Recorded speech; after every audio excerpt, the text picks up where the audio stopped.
Real Madrid progressed to the Champions League semi-finals after eliminating Manchester City, and kind of what has developed over the last 10 years is probably one of the premier European derbies. We're so used to seeing the likes of PSG and Barcelona really developing that, continental rivalry. They seem to always kind of meet each other, and there's always a bit of drama and a bit of narrative going around it. And Man City Real Madrid has kind of fell into that category as well. After the first leg being 3 each, I was expecting this game to be an out-and-out classic because both teams are kind of the antithesis of one another, both on and off the pitch, and with all the players that are available on show, I couldn't imagine it failing to disappoint. But this game really didn't deliver in a lot of different ways, and Man City unfortunately find themselves eliminated as a result of that. Failings in the transfer window and just kind of a bit of a half-baked effort tactically in the game, because ultimately that was the difference in this tie. It was decided by the finest of margins. In the video today, we're going to be breaking down what we've learned from Man City being eliminated, what we've seen on the pitch, and what it might tell us for the remainder of the Premier League title running, because with Arsenal being eliminated, we'll see what happens with Liverpool. I've not seen it point of recording, it's not happened yet, but I'm imagining all 3 teams don't have European football now for the remainder of the season, and full focus is going to be on that Premier League title race at any point in the video. If you do laugh, you learn, you like something or whatever, please do like and subscribe to the channel for more content like this, and get into the comment section and let me know if you watched this game, where was it win and loss for you for Man City. And obviously you'll see what we talk about in the video, and let's just get stuck straight into it. So what do I mean by kind of half-baked tactics in this one from Pep and City? Well, it was quite obvious that Real Madrid, the lineup they were going to be playing this weekend when you've seen the amount of rotations at the weekend and all the rest of it. And they come into this game with the same type of game plan that they have every time they're looking to play Man City. Keep the game tight and use the quality that's in the attack to be the difference ultimately. The guys that have ice in their veins that will take their chances. We see Rodrigo get the opening goal in the 12th minute or so, yeah. And you can see very visibly, Vinny and Rodrigo are looking to cheat as often as possible to get 2v1 with somebody when Real Madrid do turn the ball over from a Cruz, Bellingham, Camavinga, Valverde. These guys were in overdrive in this game, staying with Man City in all areas of the pitch, keeping busy. And again, fortitude, the drive, the combativeness across the whole midfield, and every one of them has got elite level quality for picking out a pass. Man City were never comfortable in possession because of this. And then as long as you've got Rodrigo and Vinny on their toes, numbers-wise, Man City are going to fall into that robotic system of, we can let Akanji come into midfield or attacking midfield. We can let Guardiola come up here and be more of a left midfielder, a left-sided midfielder, and try and get Grealish higher up the pitch. And Man City did get a lot of possession and did create a lot of shots. There was a lot. Man City had, what was the stats? 33 shots, 9 on target across the whole game. Chance creation on the face of it wasn't really too much of a problem. But from watching this game, the actual quality of the chances, especially early on in this game, was very, very low. For the amount of opportunities where Man City did maybe turn the ball over quickly themselves, let's say Real Madrid have won the ball and the likes of Bellingham and Valverde maybe push Man City back into their own half. And because Bernardo was always quite free roaming in this game, as was Foden, to maybe interchange with one another, try and find little pockets of space themselves to maybe try and get in amongst it, get the ball and, make something happen. There was never really much of an option down this side of the pitch, down the right-hand side. So every time City were looking to pick the ball up and get possession on the go, anytime they looked to progress and attack up the pitch, it was always through the left. And, Jack Grealish for me really was the number one detractor in this team, because every time the ball goes out to him, we've seen this criticism of him before in a Man City shirt. This isn't anything new, but he just could not actually create any space. He could not actually create any opportunities for himself. And every time he was getting played through, he'd be faced one-on-one with Carvajal, and it's like, can he dive to get a free kick, or can he actually be fouled and get a free kick? That's the first thing he's thinking of.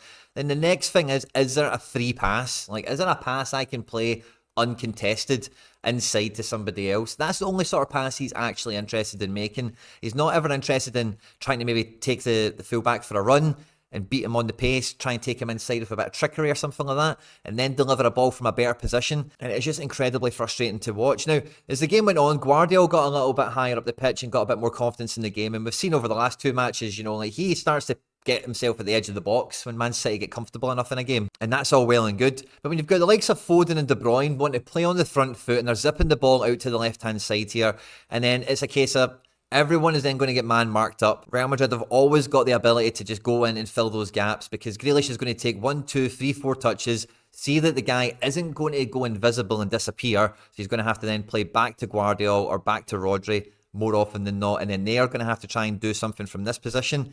And I know Pep wants control, and I know that overall, this is the same kind of job he was doing in the Champions League last season. But when it does come down to it, like at this level, when you look at now how Real Madrid are built, and this is, Real Madrid are Mr. Champions League, as it were. They are the Champions League team that City aspire to become, or to aspire over time to maybe surpass in 30 years or whatever it might be. And every position here, Kroos, Camavinga, Valverde, Bellingham, they are 9, 10 out of 10 in almost every attribute you could ever want from them in your midfield. So as Man City twist and contort their team, they're all pretty, Kroos has obviously got tons of experience and absolute quality on his side to make up for maybe any athletic misgivings he might have at this stage in his career. But Valverde is like 3 people on the pitch. We know how good Bellingham is, and I think everyone is now starting to wake up to how actual amazing Camavinga is and how important he is to this team when he's in the type of form we've seen him in. He just doesn't put a pass wrong. Anyway, when that's against Rodri, De Bruyne, Bernardo, Foden, it's a stalemate. It's a really tight contest, and there is not really too much in between it. When you take the statistics away from it and you're actually watching the game, it's as even as it gets. No two ways about it. But 100%, as soon as it comes out to this left-hand side here, you know that nothing else is going to be created. And City, maybe sometimes Walker did try and get into these zones in the first half, but more and more it was actually Akanji that's getting into these areas here because the left-hand side was just dead. There was just nothing actually happening there. And Mendy had a bit of an easier night in that regard for me. But like I say, when it's this midfield deadlock in here, I think both teams would probably be quite content, quite happy to, ride out the storm, as it were, and then look for quality to separate the two. And that's when you need to be careful in possession. I understand there's moments in the game for these things to be important. And again, like Erling Haaland, it gets a lot of slate against him. He's been called the League 2 player recently for his lack of build-up play, but he gets a great opportunity to actually flick one on for Grealish in this kind of zone here, and Grealish gets through it, and it just has an absolute nosebleed on this one. I don't know if it's a cross, I don't know if it's a shot, but even when you're watching it live, this guy is he's not confident in what he's about to do next, and it amounts to absolutely nothing. And that could have been the difference in this tie, something like that happening at that stage of the game. It's a huge sliding doors moment that really does alter, the rest of the way the rest of the game kind of shakes out. So not just that, but there was 1 or 2, opportunities not taken down this left-hand side that by the time we get to the 59th minute, Doku comes on. Now, I know they're different players, but you see straight away what Doku offers you in this system. And again, for the whole mindset of, there's going up, you maybe bring a Doku on to change a game and all the rest of it. Pep Guardiola and this Man City team are not interested in gears, they want to be in the same gear the whole match. They will happily beat you 8-0, so I don't buy into that. I think this is much, much more of what you want in a Champions League quarter-final second leg, is somebody who can actually make the difference, take their player out of the equation and create something out of nothing if they see the opportunity to take it. Because you do have to buy into the coach, you do have to buy into the tactics of the team, but equally we hear ex-professionals saying it all the time, the players on the pitch have to recognise opportunities and know when to take the risks that, their ability, their talent should be able to buy them. And Doku really opens the game up very quickly as he comes down this left-hand side, as we see. He gets the same fouls that Grealish gets, probably doesn't need to dive for them right enough. But time and time again, Doku will actually get Real Madrid to let him into this kind of zone here, where then being fouled or having one more pass to play is going to be far more dangerous than, Grealish when he's out in this position here, terrified to go any further. And then really, with the game going back level, the game kind of reverts almost into the same situation that it started in terms of it was very tense, not many clear openings, no team making any mistakes or really gambling too much in terms of numbers and attack. And, the second half does kind of dwindle out. Now, where I do think this is a bit of a missed opportunity here for Man City is definitely that some of the transfer business that's been happening in the last window here, because there's not really much distinct quality to call upon from the bench. Yeah, maybe something like an Oscar Bob is exciting, but you've just brought on Doku. You're not taking off Foden or Bernardo, I don't think, in a Champions League quarter-final for somebody like Oscar Bob, or Sergio Gomez, or Matías Nunes, who are substitutes that just were not used in this match. Haaland was given basically the 90 minutes, of course, to try and get that trademark goal, try and get his first goal against Real Madrid, if memory serves me right, from what the commentators were saying. But again, nothing really actually came to him ultimately, and when he comes off for Julian Alvarez, who does offer a bit more energy, it kind of then shows and further highlights the problem perhaps that Haaland has in this team in terms of the energy to play in different zones of the pitch and try and bring other players into it, because Alvarez looks quite nippy and quite lively when he comes on. And to be honest, I'd much rather see him start in that Jack Grealish position in this game. I think Alvarez off the left would have been way, even just for that pressing element and all that safe in possession crap that, like Grealish can maybe hang on to in this one. I think if Alvarez is out here from the beginning, he's got that, and he's actually got the wherewithal to get himself into a good position if the ball is with another creative player in a different area of the pitch. So, I think it was maybe a little bit too late for Alvarez in this game, sadly. And I think, I don't really understand that, 'cause I think Alvarez is a big game player.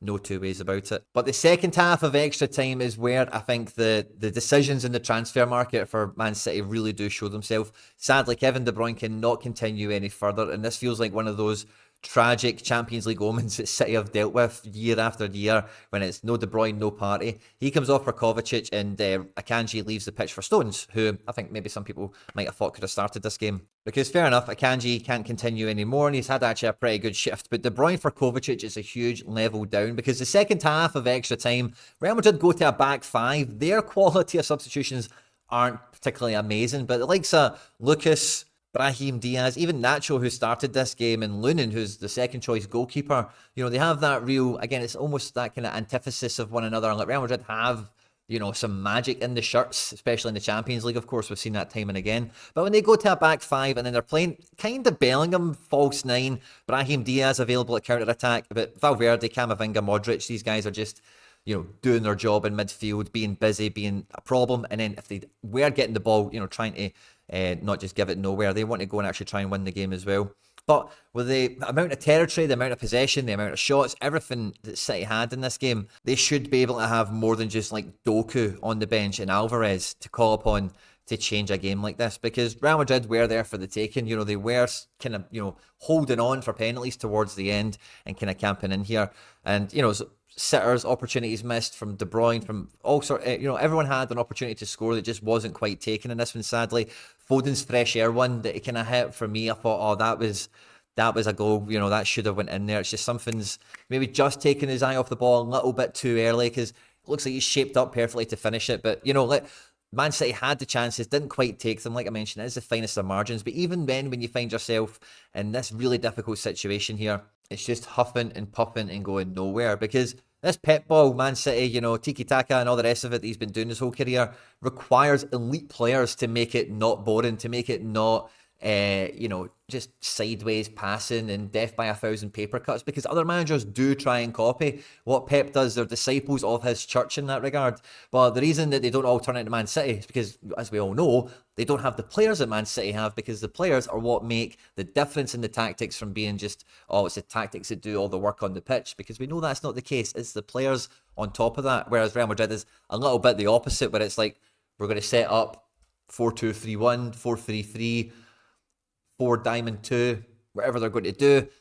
You guys are all world-class footballers. You all know your jobs. Don't let your teammates down and go forth and Real Madrid it. I think Pep should know at this point. I think City should know at this point that, this whole, the second string, as it were. I know he's leveling up a lot of people, but when you come across Real Madrid and, whoever you're going to come across in the Champions League, it's always going to be so tight. Every player on the bench, every player that starts has to make a meaningful contribution. Here we've got the match ratings for the game. All these ratings are out of 100 based on, any decisive actions that are taken in the match, like goals and assists, that sort of thing, as well as a player's all-around contribution to the match. This is all Opta tracked statistics and all that kind of jazz, and I prefer ratings out of 100 for some of these things. We see Grealish here, the lowest performing outfielder for Man City actually, Haaland is just a little bit behind him. In fact, it's been a wee change overnight. But he finished on 46, which is an all-around contribution of 11 points here. 2 shots on target, 2 balls into the box, 32 accurate passes in the match. 27 of them were those accurate final third passes going horizontally that we spoke about earlier, which is why they were so easy to spot in this game. No tackles won, no interceptions won, 3 duels lost, 3 duels won, so a net of 0 duels. Yes, he was fouled twice, but he has also fouled them twice and been booked as a process. Whereas Doku's all-around contribution for 48 minutes was 17 points, 3 contests won. He's beaten his fullback 3 times and, got into the box. 3 attempted assists have came from that. 4 of those were balls into the box, of course. 2 positive duels won. Less passes, but definitely way more incisive and effective, you've got to say. And he's won a tackle. And he was fouled 3 times, but only gave away 1 foul. So Erling Haaland with 2 attempted assists in this game. 1 would have been that Jack Grealish one, and the second one escapes me. But a wee bit, more from him in terms of build-up playing. I think people have been asking to see more and more on that from the big man. 3 positive duels won in his favour here as well, which is what you always want your players to be winning more duels than they're losing, of course. An effective clearance, he's getting back and defending like we see. And I think, yeah, Big Haaland was maybe a wee bit unlucky, but it's just, I don't know, he just kind of went lost in some spells of this game, I felt. And Real Madrid didn't really have a standout performer in this game, other than maybe the goalkeeper, wow, who picked up 42 goalkeeping points in this game, 8 saves, 6 of them were shots from inside the box, 2 good high claims, 4 punches, a diving save, and a goalkeeper smother. So good performance from the big Ukrainian here. 21 missed passes out of 20. So that's a funny one. Bellingham in this game, I suppose. 3 fouls, a tackle, a couple of effective clearances. He's won 10 duels, lost 7. So good volume and a good kind of net gain there. Passing count is there. And nothing, in the final third, as it seems. So, yeah, we have a non-statistical game for him. But Camavinga fouled 3 times, just like all the other kind of valuable players we've seen in this game. But he won 3 tackles, blocked a cross, blocked a shot, made 3 effective clearances, 2 positive duels won. Good passing statistics here as well. Possession lost 11. He won't be happy with that. Stuff like throw-ins, could be also just losing possession as well. 1 shot on target. Good performance from wee Eddie. Now it's Chelsea this weekend in the FA Cup for Man City, but looking at the Premier League, 6 games to go. Really, the last 2 games might be the most difficult ones. Tottenham game away at the Tottenham Hotspur Stadium. That can generally be quite a tricky Man City game. And the final match of the season being at home to West Ham, who probably will be parting company with their manager on that day. So hard to imagine there's, unless they're fighting for places in the table or something. But anyway, that's a funny one. But, at home to Wolves, away to Fulham, away to Nottingham Forest, and, playing Brighton away after the FA Cup semi-final. It's hard to imagine City losing any more ground in this title race or dropping any more points. But the lead is only 2 points. I think a lot of people are, in terms of the ones that might say Arsenal have bottled it or Liverpool have bottled it and all this chat that's going on now, are really undervaluing that it's only 2 points left in it. And like we were speaking about in the channel back in December when Tottenham might have been in the title picture, Tottenham are playing all 3 of these teams at the end of the season, and that's definitely a problem for all 3 teams. Arsenal, it's a derby, of course, and Liverpool and City, have to go and get points there as well. But no matter what you think about the calibre, the quality of all the opposition Man City have got left in the run-in, number one, it's the Premier League, and anyone can beat anyone, especially when it is at this time of the season, with so much on the line, essentially for everyone. There's no 2 ways about it. With all the point deductions and, European spot movements that might be happening, there's not too many, dead teams at the moment that don't have anything to run for. And when Man City are going to be conceding a goal or 2 here or there, they're going to have to be in that top gear from the first whistle, like we'd expect them to be, and be able to continue that all the way through the match, because the Premier League, it doesn't finish until the 90th minute, as we've seen so often this season. So I think for the players like Kovacic, like Grealish, the contributions they have between now and the end of the season will be interesting to see. But I think a lot of pressure and a lot of focus is going to be put on Erling Haaland if he doesn't start ripping out goals in all these games and really being the difference, because that's what everyone has expected since he's arrived in Manchester. Obviously, great numbers last season, and overall, he's still winning the Golden Boot race last time I checked, but people expect those players to put you over the top in a title race and be the difference. So I think it's all eyes on Haaland between now and the end of the season. I hope you enjoyed this one, guys. I'm looking forward to catching the comment section to see what you guys think. Don't forget to like and subscribe. On screen now with some other stuff that I've made that YouTube thinks you might enjoy. Take care and stay out of trouble.